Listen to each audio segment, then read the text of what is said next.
विमल बहुत परेशान था। उसे समझ में नहीं आ रहा था कि वो इस परिस्थिति से कैसे निपटे।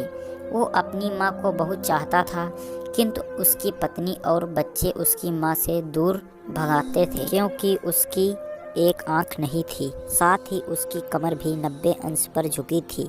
वैसे वह अपना काम सब खुद कर लेती है, किंतु फिर भी वो उसकी पत्नी और बच्चों के लिए हमेशा खटखटी है। दादी, आप ऊपर के कमरे में जाओ, मेरे दोस्त आ रहे हैं, विमल के बेटे अखिल ने बड़े बेरुखी से कहा। पर बेटा, मैं तो यहाँ बहुत दूर बैठी हूँ, विमल की माँ ने बहुत प्यार से कहा।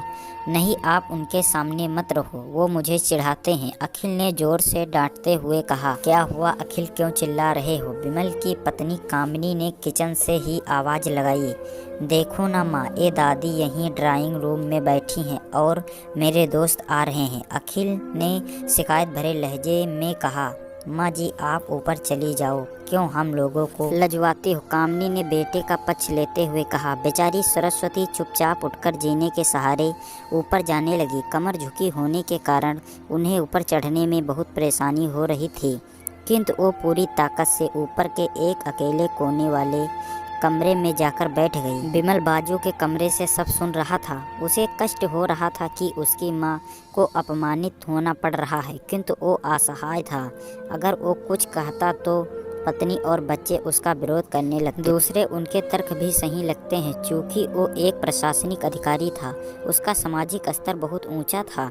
उसकी ससुराल एक उच्च घराने में थी, अतः वह चुपचाप इस तरह हर दिन अपनी माँ को अपमानित होते देखता रहता था। रात को विमल की पत्नी ने कहा, देखो जी, अब कुछ करो। कल कलेक्टर साहब की पत्नी आई थी। माँ जी अपने देसी धुनधरा में उनसे मिली। मुझे बहुत शर्म आ रही थी बताते हुए कि ये मेरी सास हैं। मैंने कह दिया कि दूर की रिश्तेदार इलाज कराने आई हैं। विमल को रोना आ गया, फिर भी वह चुप रहा। उसे समझ में नहीं आ रहा था कि वह क्या करे। अपने बेटे की मन स्थिति को सरस्वती अच्छी तरह से जानती थी और बेटे को कोई कष्ट न हो, इसलिए वो हर बात को चुपचाप सह लेती थी। विमल बहुत उदास रहने लगा। एक तरफ परिवार और सामाजिक स्तर पर जाने की प्रतिबद्धता थी, तो दूसरी ओर माँ। आखिर माँ से अपने बेटे की यह हालत देखी नहीं गई। एक दिन उसने अपने बेटे से कहा, विमल, बहुत दिन हो गए हैं, मैं अपने गाँव जाना चाहती हूँ, मुझे वहाँ पहुँचा दो, मेरा यहाँ मन नहीं लग रहा है। किंतु माँ, वहाँ तो कोई नहीं है, तुम्हारी देखभाल कौन करेगा? विमल ने आश्चर्य से पूछा। अरे, सब गांव वाले तो हैं और वो तुम्हारे मामा जी तो उसी गांव में रहते हैं, और फिर हम सारी व्यवस्थाएं कर आएंगे ना। कामिनी को तो जैसे मन की मुराद मिल गई हो। हाँ बेटा, बहुत सही कह रही है, सरस्वती ने लंबी सांस लेते हुए कहा। विमल जानता था कि गाँव में माँ की देखभाल करने वाला कोई नहीं है, लेकिन अपनी पत्नी की जिद के कारण वह अपनी माँ को गांव छोड़ने पर विवश हो गया। माँ को गांव छोड़कर आते वक्त उसे रोना आ रहा था तथा अपनी बेबसी पर गुस्सा भी आ रहा था, किंतु परिवार, पत्नी और समाज ने उनके इन मनोभावों को दबा दिया और वो सुकून सा महसूस करने लगा। कुछ दिनों के बाद उसके चाचा, जो अमेरिका में रहते थे, आने वाले थे।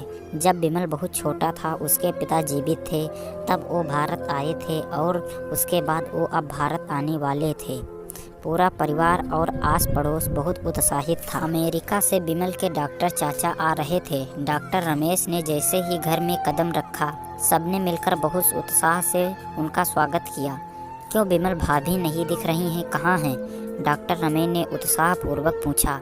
जी, वो गांव में रहती हैं, यहाँ उनका मन नहीं लगा, कामिनी ने सपाट लहजे में उत्तर दिया। डॉक्टर रमेश ने विमल की ओर देखा तो विमल ने अपनी आंखें झुका ली। डॉक्टर रमेश सब समझ गए। बोले, कल हम भाभी से मिलने गांव चलेंगे। सब दूसरे दिन सभी लोग गांव के घर में पहुंचे। देखा कि सरस्वती को तेज बुखार है और वो पलंग पर असहाय पड़ी। डॉक्टर रमेश दौड़कर सरस्वती के पास गए, उनके पैर छूकर रोने लगे। सरस्वती की ये हालत उनकी कल्पना से परे थी। वाह बेटा विमल, तूने तो नाम उजागर कर दिया। अपनी माँ की ये हालत देखकर तुझे तो शर्म भी नहीं आ रही होगी। डॉक्टर रमेश ने विमल को लगभग डांटते हुए कहा। नहीं देवर जी, विमल का कोई दोष नहीं है, मैं खुद गांव आई थी। सरस्वती ने अपने बेटे का बचाव किया।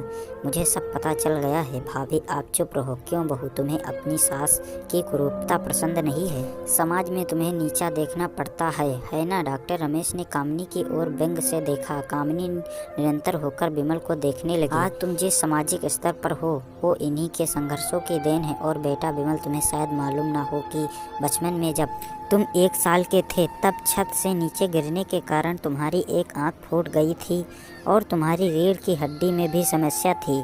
तब तुम्हारी इस क्रूर माँ ने अपनी एक आंख और ना बोन मेरो तुम्हें देकर इतना सुंदर स्वरूप दिया था।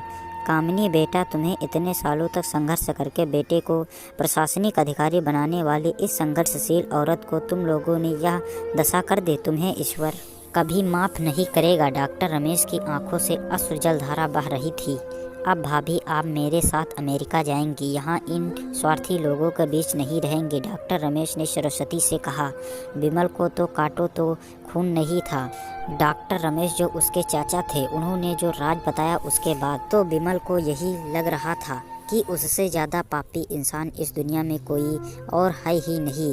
वह दौड़ता गया और माँ सरस्वती के कदमों से लिपट गया। माँ, मेरा अपराध अक्षम्य है।